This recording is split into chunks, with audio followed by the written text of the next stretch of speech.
स्वर्गीय मुलायम सिंह यादव की छोटी बहू व बीजेपी नेता पलना यादव जी हमसे ज़्यादा बातचीत करने के लिए जुड़ी हैं। मैम, जिस तरीके से महिला आरक्षण बिल लागू हुआ 27 साल के बाद, तमाम सारे दल ने तमाम सारे आरोप भी लगाए, एक दूसरे पे ठेकरा भी फोड़ा गया, लेकिन बीजेपी ने जिस तरीके से विशेष सत्र बुला करके और ये महिला आरक्षण बिल को लागू किया है, क्या कुछ कहेंगे आप? मैं समझती हूँ, देखिए, प्रधानमंत्री नरेंद्र मोदी जी की ये बहुत फार साइटेडनेस है और जो है जिस तरह से उन्होंने जो है एक माँ भारती के सच्चे पुत्र होने का दावा किया है, उसी के साथ साथ आज प्रत्येक स्त्री भारतवर्ष की, चाहे बहू हो, बेटी हो, बहन हो, माएँ हो, समस्त भारतीय स्त्रियाँ उनको आज हृदय से आशीर्वाद दे रही हैं कि उन्होंने पहली बार जो है आज किसी ने फ्लोर किया है महिला आरक्षण का बिल।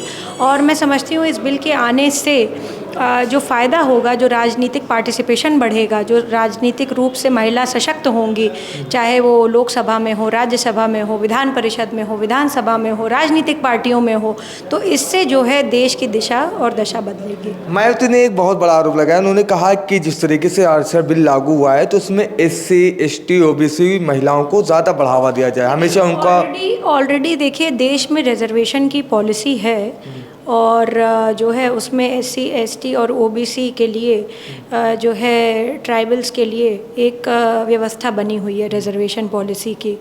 और महिला किसी भी जाति की हो, किसी भी समुदाय की हो, किसी भी वर्ग की हो, किसी भी धर्म की हो, अगर वो महिला है तो इस बिल में उसके लिए आरक्षण है। ये सिंपल बात है।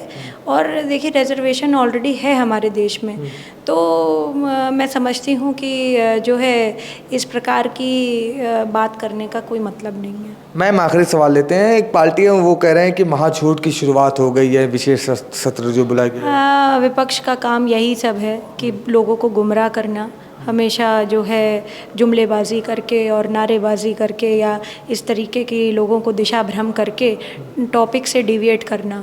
मैं ये पूछना चाहती हूँ सभी विपक्षियों से कि UPA की पूर्ण बहुमत की जब सरकार थी तो आपने क्यों नहीं इस बिल को पास किया? अगर आपने प्रपोज़ किया था, क्यों जब बारिश में औरतें खड़ी होकर के पार्लियामेंट के सामने और कितनी जगहों पर धरना प्रदर्शन हुआ, कितनी महिलाओं के ऊपर जो है अत्याचार हुए उस समय महिला रिजर्वेशन बिल को लेकर के, क्या आप यहाँ पर धरना दीजिए तभी कुछ होगा, नहीं तो कुछ नहीं होगा? तो मैं तो आदरणीय प्रधानमंत्री जी का धन्यवाद देना चाहती हूँ हृदय से और साधुवाद करना चाहती हूँ कि उन्होंने जो है दायित्व तो उठाया, बेड़ा तो उठाया।